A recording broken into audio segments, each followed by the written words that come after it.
የሚመስለኝ ኦርቶዶክስን ለማስጠላት የምታደርገው ነበር የሚመስለኝ። እዚህ ጋር እየተነጋገርን አይደል? የኔም ብቻ ሳይሆን የብዙዎቹን አስተሳሰብ። አንተ ግን የምትፈጋው ህዝብን ለማዳን ወንጌል እንዲሰበክ ነው። ያንን የምታደርገው ከጥላቻ ሳይሆን ሰዎች ንጹህ ወንጌል እንዲሰበክ የምትጥርበት መንገድ ነው። እና አሁን እየተረዳው ሴት ቆይን ልጅ ግን ለምንድን ነው የምጠላው? ምንድን ነው ያደረገው? ምንድን ነው የዋሸው? ምንድን ነው ለማስጠላት የሚያደርጋቸው ነገሮች ብዬ ማየት ስጀምር ነገሩ የተገላቢጦሽ ነው ማለት ነው። ምን ጉድ ነው እየሰማን ያለ ነው? ምንድን ነው እየሆነ ያለው ብለን እንድንጠይቅ ስላደረገን እጅግ አድርጌ አመሰግናለሁ። የብዙዎች ወንጌል መገለጥ እግዚአብሔር ምስክሬ በአንተ ላይ ሰርተዋል። ብዙ ወንድሞች ድነዋል። በወንጌል ነው ማለት ምንም ወንጌል። አሁን ለምሳሌ በኦርቶዶክስ ስም ብቻ ያለን ሰዎች ብዙ ነበር። ስም ብቻ ያላቸው ብዙ ሰዎች ነበሩ። ማግለጥ ሲጀምሩ መጽሐፍ ቅዱስን ንጹህ ወንጌልን ማወቅ ሲጀምሩ ምን እየተባለ ሲሰበክ ምን እየተባለ ቅዳሴ ሲደረግ እንደሚዋሉ በደንብ አድርገህ ስታብራራ ሳይሆን ሰዎች እየጎረፉ እንዳለ እያየን ነው። ምንም መዋሸት አይቻልም። እና ይህን ለሰጠ እግዚአብሔር አምላክ ጨምሮ በረከቱን ያብዛልላለሁ። እስቲ የክርስቶስ ምልጃ ምኑ ላይ ነው? እንዴት ነው? ቅዱሳዊ ነው ወይ የሚለው ላይ ነው ዛሬ የምንለው። ቴንክ ዩ። በዚህ ላይ ጥቂት ልበልና ወደ ሀሳቡ ላይ እንገባለን። አይ ቲንክ ምሳሌዋ ደካማ ከሆነች አስቀድሜ ይቅርታ ጠይቃለሁ። ብዙ ጊዜ እጠቀማታለሁ ምሳሌዋን። እኔ እያደረግኩት ያለሁት ከኔ ድካምና ከኔ አንዳንድ ድካምና ስህተት ውጭ እያደረግኩ ያለሁት የኢትዮጵያ ኦርቶዶክስ ተዋሕዶ ቤተክርስቲያን ያደግኩባት ያገለገልኩባት ቤተክርስቲያን ናት። ህዝቡ ህዝቤ ነው። ቤተክርስቲያኒቱ እንኳን ቤተክርስቲያን ነው ብዬ የምጠራው እና እያደረግኩ ያለሁትኝ ይሄ ምሳሌ ከገለጠልኝ በዚህ ልበል። ዮኒ በጣም የሚያምር ሱት ለብሰህ ፀጉርን ተስተካክለ አንድ በክብር የጠራ ሰው ቤት እየሄድክ ነው። ከቤት ወጥተህ ቤትህ ላይ ሸሚዝን ለብሰህ ሁሉ ነገር አስተካክለ መስታወት አይተህ ልብስንም ከመልበስ በፊት ሱሪህንም ኮትህንም ሸሚዝንም ከውስጥ ከኋላ አገላብጣ አይተህ የሚተኮሰው ተተኩሶ እንደዛ ሆነ ለብሰህ መስታወት ላይ ሆኖ ቼክ አድርገህ ባለቤትም ውዷ ባለቤትም ቼክ አድርጋለህ ለብሰህ ወጣህ።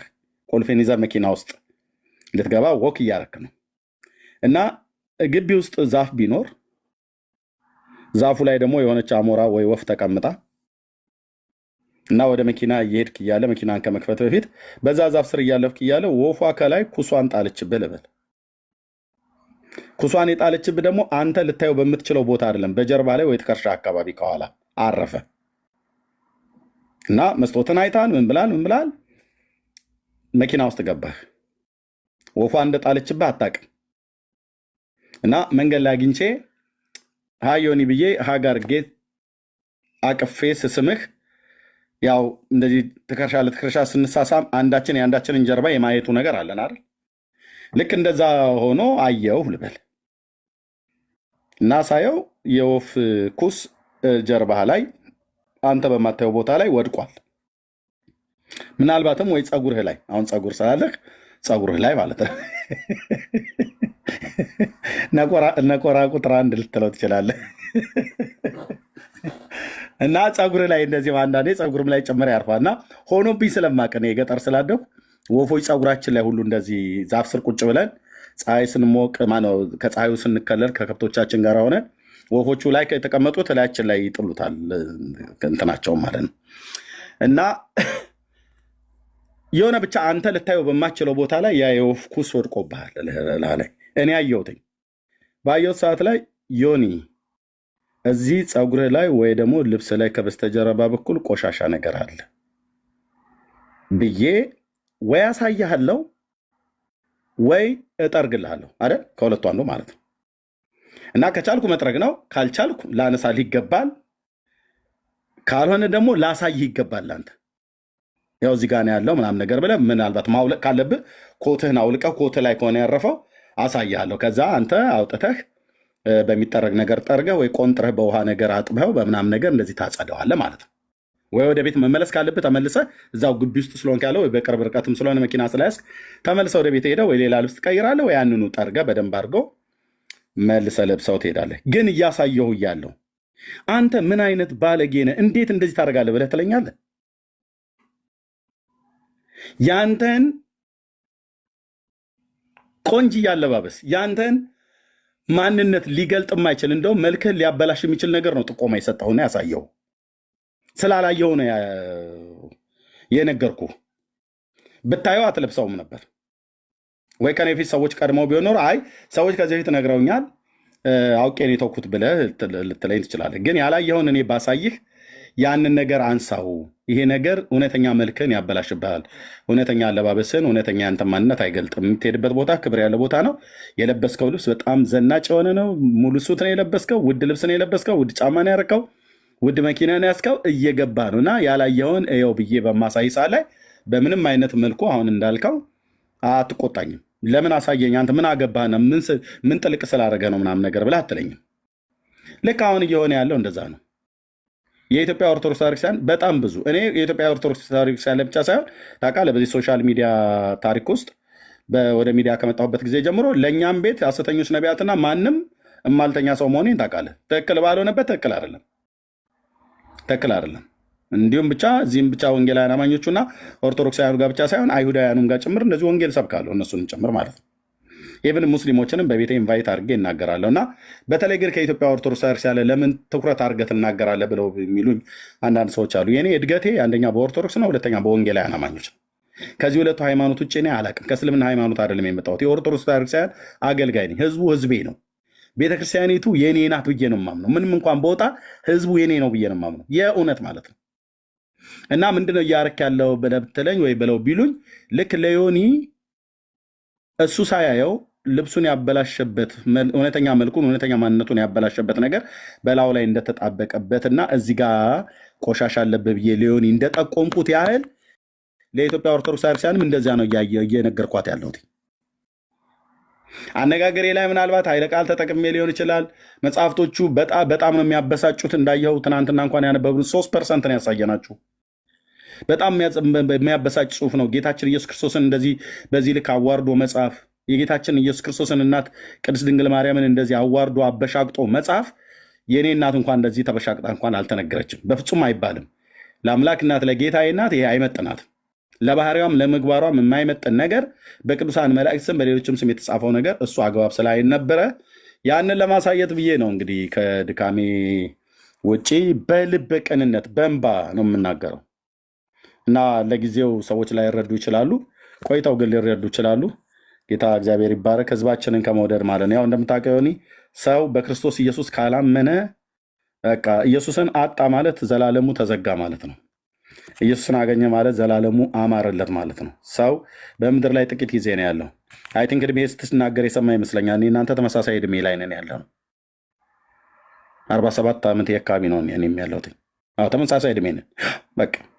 ስለዚህ አየህ ጌታ ቢፈቅድ ዳዊት ብሎ እንዳለው የሰው እድሜ ቢበዛ 80 ወይ ደግሞ ቢያንስ 75 ነው ብሎ እንዳለው የእድሜያችንን ግማሽ በላይ ሁሉ እየሄድን ነው ማለት ነው። ጌታም ከዛም በላይ ምሕረትን አብዝቶልን አግኖን ሊጨምር ይችላል። ከዛም ያነሰ ልንኖር እንችላለን። ግን በቃ በህይወት ዘመናችን ዘላለም የሚባል ነገር አለ። ዮኒ ከሞተ በኋላ ኤርሚያስ በስጋ ከሞተ በኋላ የኔ እናንተ ዕጣ ፈንታ ታሪካችን መቃብራችን ጋር አያቆምም። ዘላለማ የሆነን የተሰራ ነው። እግዚአብሔር ሀገር አዘጋጅቶልናል በላይ በሰማይ ከድንግል የተወለደ የዓለም መድኃኒት መጥቶ የነገረን መንግስተ ሰማያትና ሲኦል ማን ሄዶ አይቶታል ምናምን ነገር ብለው ይላሉ ሰዎች። የማንም ሙታን ምስክርነት የሞቱ ሰዎች መጥተው እስኪነግሩን ድረስ አያቶቻችን ቅድመ አያቶቻችን መጥተው እስኪነግሩን ድረስ መጠበቅ የለብንም። ከድንግል የተወለደው የዓለም መድኃኒት ኢየሱስ ክርስቶስ ጌታችንና አምላካችን መጥቶ ነግሮናል። በእኔ የሚያምን የዘላለም ሕይወት አለው ብሏል። ወደ እኔ ኑ እኔም አሳርፋችኋለሁ ብሏል። እና በእርሱ የሚያምን ሁሉ የኃጢአቱን ይቅርታ እንዲያገኝ የእግዚአብሔር ቃል እንደሚናገረው ሁሉ እግዚአብሔር ወደዚህ ህይወት ጠርቶናል። ወደዚህ ህይወትም ጠርተዋል። ዮኒ ሌሎችም ካላችሁ ወንድሞች እናቶች ቆም ብላችሁ አስቡ። ድንገት ነው ትናንትና በተለያየ ነገር ላይ ሲናገሩ የነበሩ ሰዎች ድንገት በወጡበት መናፈሻ ላይ ሄደው ካፌ ላይ ሄደው ከጓደኞች ጋር ተነጋግረው ማታ ላይ ተኝተው ጠዋት አልተነሱም። ወጥተው አልገቡም። ተኝተው አልተነሱም። የእግዚአብሔር ምሕረትና ቸርነት ነው ደግፎን እስከዛሬ ድረስ ያኖረንና ጌታ ኢየሱስ ክርስቶስ ይወደናል። በዮሐንስ 13 ቁጥር 1 ላይ ዮኒ መጽሐፍ ቅዱስ ሲናገር የወደዳቸውን እስከ መጨረሻው ድረስ ወደዳቸው ይላል። ዮኒን ሲወደው ጌታ ኢየሱስ ክርስቶስ እስከተወሰነ ጊዜ ድረስ አይደለም፣ አመልህን እያየ ጠባይህን እያየ አይደለም የሚወደን። የወደዳቸውን እስከ መጨረሻው ድረስ ወደዳቸው ይላል። የወደደንን እስከ መጨረሻው ድረስ ወደደን። ዓለሙን የወደደው እና የተወደደው ዓለም ግን እንደተወደደ ግን አላወቅም፣ እንደተወደዱ ግን አላወቁም ብዙዎች።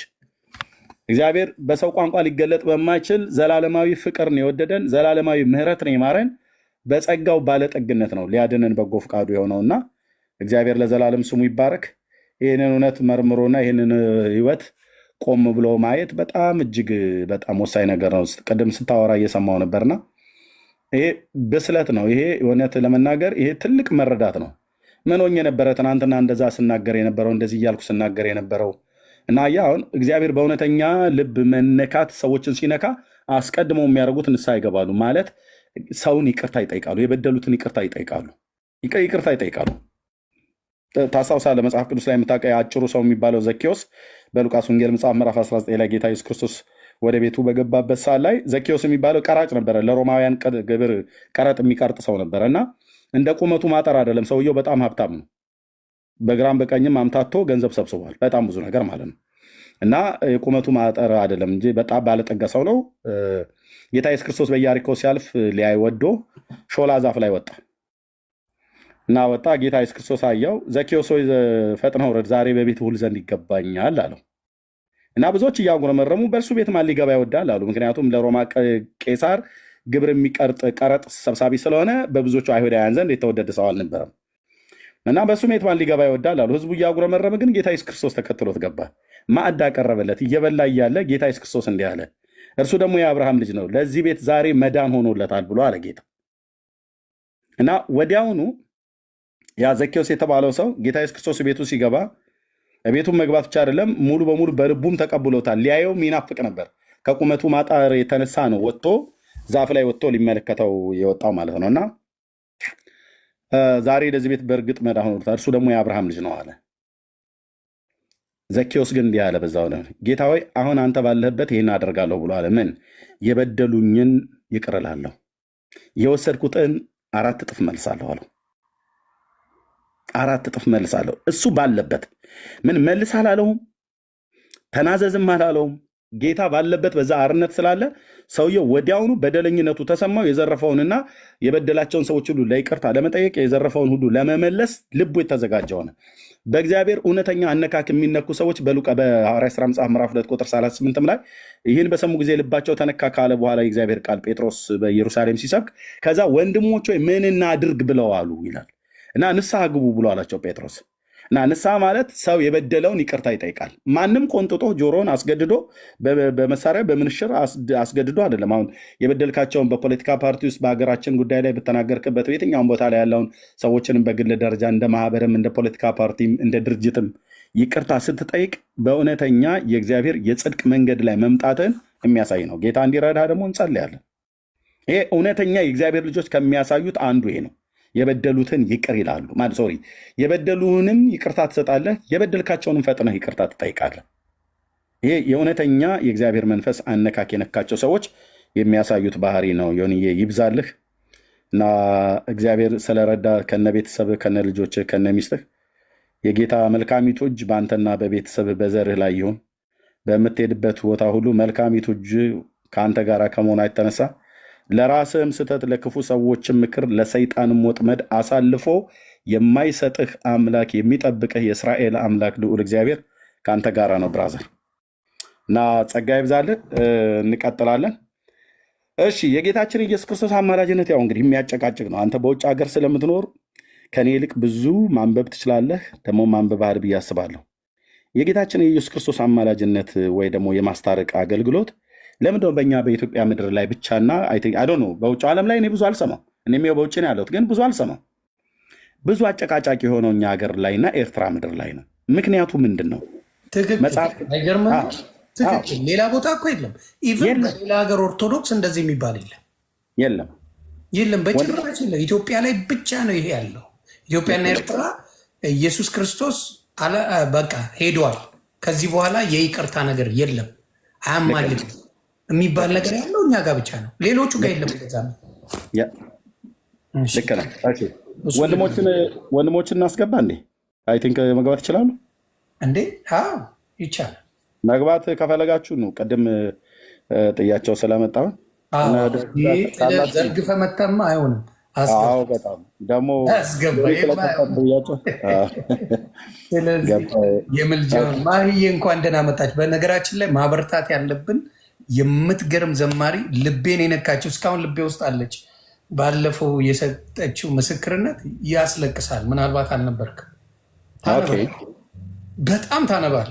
የሰጠችው ማህደር ናት። ማህዬ እኔ ማህዬ እንዴ አንቺማ እዚህ ጋማ ሰላም አትይኝ። ስም ስሰጥ እኮ እውነት ነው። ዘግታኝ እኮ ነው የከረመችው። ማህዬ በጣም የተወደደች። እኔ ራሱ በፊት ሆኜ ራሱ ኮመንት አደረግ ነበር ቤቷ እየገባው። የሚገርም በጣም ትመቸኝ ነበር ከበፊት።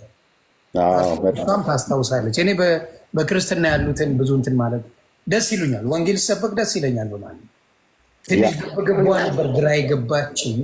አሁን ተገልጦልኛል። ለሌሎችም በደንብ ኤክስፕሌን በማድረግ ደስ ብሎኛል። እርምሻ በቃ ያለውን ድክመት ያሱን ክሊር ለማድረግ እንጂ ሌላ ነገር ሀሳብ ተንኮል ምን የለኝም ያልከው ነገር ያስኬዳል። በቃ እያነበብክ ስለሆነ ተባረክ። ወንድሞች አትመጡም? እህቶች እና ሜርሲ ነብራዊት ቀደም ዛ እኔ ጋ የነበራችሁ ቤኒ ዳጊ ቅድም ኤርሚሻ ጋ የነበራችሁ በሙሉ ሪኮስት ዳጊ ልኬለት ነበረ። ማን ዳጊሻ ልኬለት ነበረ። የት አለች ብራዊት? ሜርሲ መጣች። ሜርሲ መታለች። የት አላችሁ ሌሎቻችሁ? ዳጊ እሱ ሲል ነው የምትመጣው